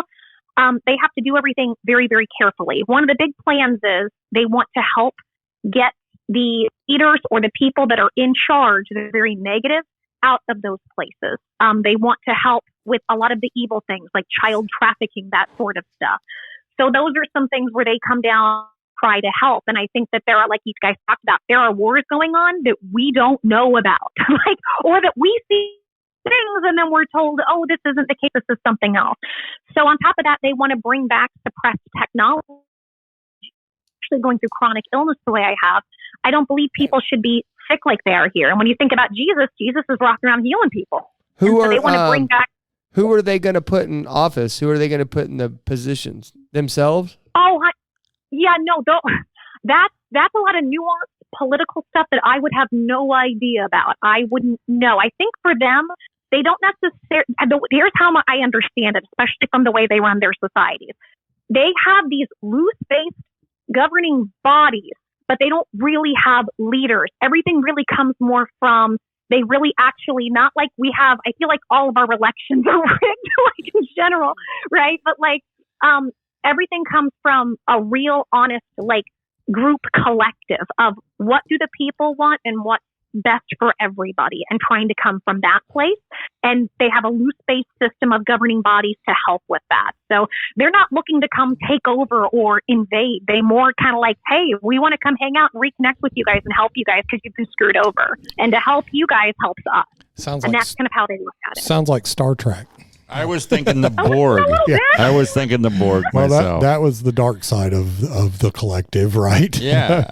Okay, Right, so I was going to bring it up too. So we're at 140. I want to kind of wind this thing down before, because sometimes these final statements take forever, and I don't want to go too far over 2 hours. Just one quick question first. Mark, do your quick question and then do your final statement. Okay. Okay. Hey, Joy, have you ever heard of a show called Coast to Coast with George Norrie? I don't watch it often, but I love Coast to Coast. I love when I hear clips. So yeah, I know Coast to Coast. I totally feel like we're on an episode of Coast to Coast with George Norrie. Oh, I hope in a good way. It's just interesting. Thank you for sharing what your experience is and your beliefs. I don't agree. I kind of take my stand with God's word. I see what you're saying, and I could see how you could believe those things, just like I'm sure you can see how I can believe the things that I believe. And the only thing I have to stand on is the Bible. That's the only thing I've found in my life that is consistent, and I don't have to worry about what my opinions are. It's written down, it's established, it's the rock, and that answer to your question about Jesus Christ was a very subtle response. Did God come in the flesh? Did he die for the redemption of our sins? Has he been raised again? Is he in heaven? Yeah, Jesus came, but many Jesuses have come. Basically, it doesn't seem to me that that's a yes. It seems ambiguous and I don't know.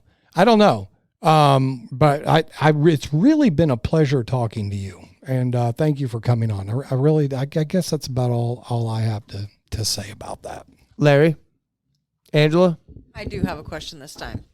So you said something like, it caught my eye that you were talking about like a sleep paralysis. Do you talk to these people while you're sleeping, or is it like while you're awake? No, both. More so, I do some stuff with sleep and dreams. So when abductions happen, yeah, that's always at night from my understanding, unless there's other stuff going on that I wouldn't be aware of, which is highly possible. But no, most of what I do and like the conversations I have, it's all during the day when I'm awake. However, I do have memories and I do remember very specific times of being on ships or specific things like that. And that happened when I was asleep. Okay. Larry? Well, I appreciate you coming on, Joy. I've got so many questions that are just blasting through my head. And I know, me too. And I'm like, why are we at 145 already? I can't even. Wait, by the way, if you guys have questions, I know you have a show. Respect that. I'm happy to answer questions. You're more than welcome to ask. Well, I usually share a Bible verse, and I'm going to share 1 Timothy 4:1. Okay. The Spirit clearly says that in later times some will abandon the faith and follow deceiving spirits and things taught by demons. Such teachings come through hypocritical liars whose consciences have been seared with a hot iron. They forbid people to marry and order them to abstain from certain. I'm not going to go there. Okay. I don't know what to think about that, but I do know that this verse was running through my head because I was over here looking in Ephesians, and that one kept coming back to me. We have to be extremely careful, with discernment or not, we have to be extremely careful what we have allowed to guide us. And the one thing that I guess affects me the most is that in our belief system, there is only one way to heaven. and it doesn't come any other way but Jesus Christ. That's it? Okay, my turn. Joy, thank you for coming on. I appreciate it. Like he said, I have a lot of questions too. Stuff like this makes us super uncomfortable. I can tell everybody is very uncomfortable this week in here. And I'm sorry if that's coming through to you. It's definitely not our intention for this. And they get uncomfortable because I don't tell them who's coming on the show until we are walking in the room. So this one probably hit them off guard a little bit too. So, but I do agree with them in the statement that we have to be careful, and it makes me nervous for you of maybe you not. I think it's easy for us to get tricks. I think it's easy for me to get tricked. That's why God says for us to stay vigilant all the time. Like I get tricked easily. I watch other people, very intelligent people, get tricked all the time. And I just think Satan is more capable of tricking us than anybody. And so I think we have to be careful of that. I hope that's not what's going on with you right now. I would encourage you. My advice to you, if I know you don't know me from Adam and you're like, this guy's just some weirdo on the internet, but my advice to you would be, because I think it's pretty clear that you have a powerful spiritual gift. I think that's clear. And I think you should get into a good Pentecostal church that would help you grow that gift into something great to use for the army of God. But that would be what I would say. But thank you for coming on, and the floor is yours.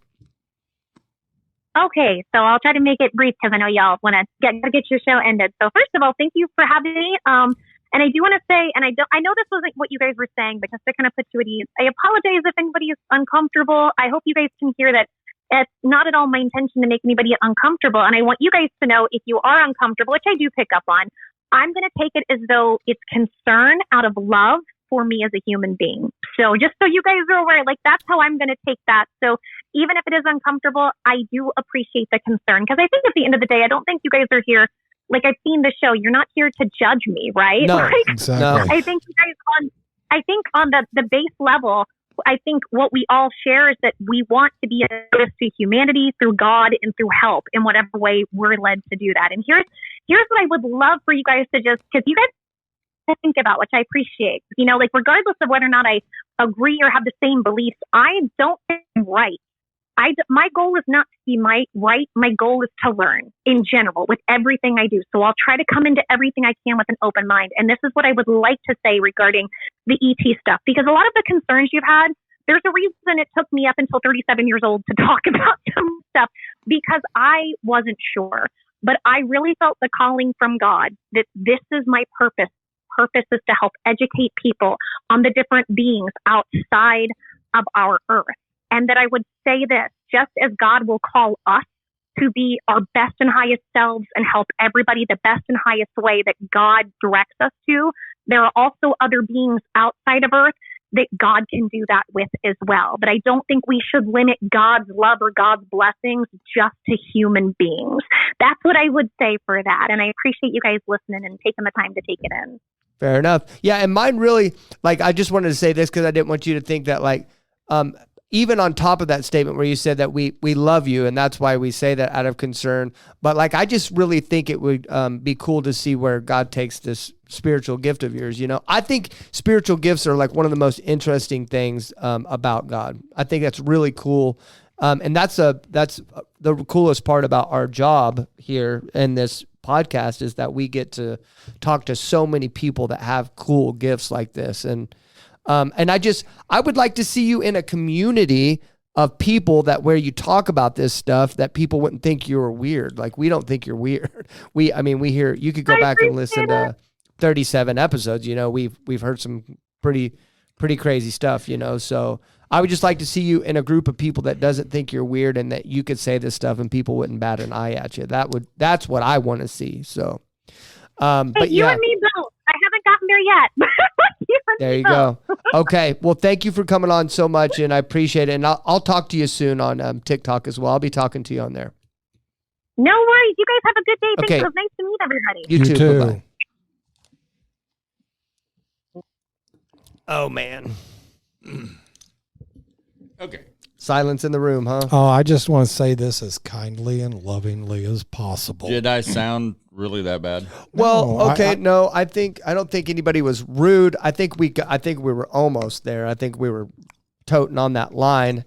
I think a part of it is too. I'm sitting here thinking during the show. I'm like, man, a part of me feels like I should probably start telling you guys who we're having on, but I didn't know all that either. I don't research them either. I don't think we would be doing our job as Christians if we were completely silent to that, because that's the antithesis of what God is saying in the Bible. I honestly think that if she might be listening to God, but it's not the Christian God. It's the God of the world. It's the God of the world. It's the God of the air that is. If you look at Ephesians 4, sorry, this is the one I almost read. Okay, let me go just right here. I'll just start in 14. Ephesians 4:14. Then we will no longer be infants, tossed back and forth by the waves and blown here and there by every wind of teaching and by the cunning and craftiness of men in their deceitful scheming. Instead, speaking the truth in love, we will in all things grow unto him who is the head, that is Christ. So speaking the truth in love, that's our job. And and we're supposed to speak the truth in love, but listen. And I don't think we hurt her feelings or anything. No, I don't think so. I do feel that there is so much deception in the world. And with the different generations, you can see, I mean, like right off the bat, her mention of zombies and you know, with communion was some concept I never believed in. And then there's also a difference being raised Pentecostal and being raised Catholic. Big difference. Yeah, big difference. And I also think like we're in Jude right now in Pastor Gary's class on Wednesday nights. And I think Jude does a good job about explaining in the last days about how there's going to be spiritual gifts that aren't from God. Right. You know what I mean? I'm not saying that her spiritual gift is, but it's not being used for God. Like that's where I started, like it was all fun and games to me until she said that her job was to usher in the aliens and make us comfortable with them being around us. And we're like, whoa, I was like, whoa, like. Can I tell you a book that my mother, who was a devout Christian, had in her library? I don't know. I was a voracious reader, and I don't know where it came from. But it was this book about, and I don't know who it was written by. I could probably sit and research it, but it was a guy who basically said that he went to Area 15 or 13 or whatever it was, 51, after the alien crash in Roswell, right? They actually got an alien, my hands are in quotation marks, and that this alien showed them videotape or imagery of the crucifixion of Jesus Christ and said, we're the ones that did that. We've seeded your religion. We've done all this to establish a religion in Western society. Now, do you see why that really worries me? Yeah, because you read that book, yeah. Yeah. You talking about Bob Lazard? It might have been. But the whole thing of that was, you know, to my mind, what instantly went off after I did a Revelation study was, well, that's how do you fool all the nations of the earth? Exactly. That's my deal. It's like all these things from Revelation is going to come to pass. How are there still going to be people that don't believe? It's through cunning stuff like that, right? And when was science fiction introduced, and what are we constantly and totally inundated with from the time we start raising up Star Trek, Star Wars? It's like it's all being prepared. It's prepared and desensitizing the mind of men. H.G. Wells. H.G. Wells. War of the Worlds. I mean, and think about on radio. Think about enough to freak people out. Think about the beast, the Antichrist that's coming too, and doesn't it say that he's gonna like heal people? Yeah, he's gonna be able to perform signs, miracles. And, like that's the thing. Like even it says that even some of the elect will be deceived. Yeah. Can you imagine how hard it would be not to believe if this giant spacecraft, this being that was healing people. Can you imagine that if you weren't It would plugged into God, It would shake the very foundations of your core. of what you believe. And he said world that we system. seeded your faith. We seeded your faith. Christianity is, we planted it there. Like everyone in this room, I don't think you would, but everyone What? in this What do you- room would. what do you mean? Everyone in this room would go, maybe he's got a point. I don't think your faith is shakeable. Like, I think you're in it. I don't think your faith is. You're like that. You're like, Did I really strike you that way? yeah. I don't think you. I don't think you I doubt don't it. think you'd even. Yeah. That bounce right off your You'd, deflectors. yeah, you'd be. But You know, I there know. are I know. times Me and it's- Mark it's- would at least like, like I think we'd be. I think me and Mark would be like, we would think about it for like a split second, and then we'd probably come talk to you and be like, I ain't going nowhere. And be like, yeah, you're right. We're not going anywhere. Well, I appreciate. I have no mic. There you go. Okay, I appreciate that you guys think that way about me. I appreciate the fact that God has given me that opportunity to be a rock Yeah. in Yep. my belief, and Yeah. that I can. People have said stuff lately that, and I've asked Darcia, why aren't people, why would they say that? And do they really see me that way, kind of thing, And I've been questioning that because I don't want anybody looking to me for. Nobody does, Larry. You always point up. Yeah. So That's what I'm saying. Nobody's Sometimes- building a big expectation of you. It's No. just that you're a witness for God. There's You're always pointing up. there's things in your Christian walk that I don't want to be like you at all. But there's definitely some things in your Christian walk that I definitely would like about you. And I'm sure you have the same thing for me, and I'm sure you look at Mark. It's the same thing. It's not like we're not trying to put you on a pedestal, or make you, but that is, I'm just being truthful. I really think if the biggest alien can come down on the world and he could start healing people, and you'd be like, Larry'd be like, whatever. Satan. Yeah. Yep. Yeah, Satan. Larry'd throw a spear at him right away. Oh, why is that? No, I'd start praying. Why is that? Because there's two options. The fancy made up lies of Satan, which are plentiful and they being are pounded coming. into us. Turn on the TV. Yeah. It's being pounded into us every second of every day, or the living word of God. What's your choice to beat? If it's not according to word, what is the next word? What's the next verse? If it's not according to the word, there is no truth in Yeah. it. It How may cr- This is sound the only good. truth right here. Right. It may sound good. It may make you feel good. Yeah. It may make you feel important. It may satisfy some little craving or resentment you copped at some point in your life, or rationalized a hurt and explained a hurt. But if it's not according to the word, there's no truth in it. And I think, I'm going to say this and I'm going to get in trouble, but I think that's why we're seeing so many of the people we talk to come out of Catholicism, because so much of that construct of religion is not biblical. Yeah. And their detectors go off. And so as children and as teens, the biggest thing we can do is start punching holes in. Well, wait a minute. That doesn't make sense. That doesn't, we're praying to dead people. I'm eating, I got to drink the blood and eat the body. There are things going off. Priests are doing this or that, or these constructs that are man-made, not God-made. Mm-hmm. Then they run from that, and they're just.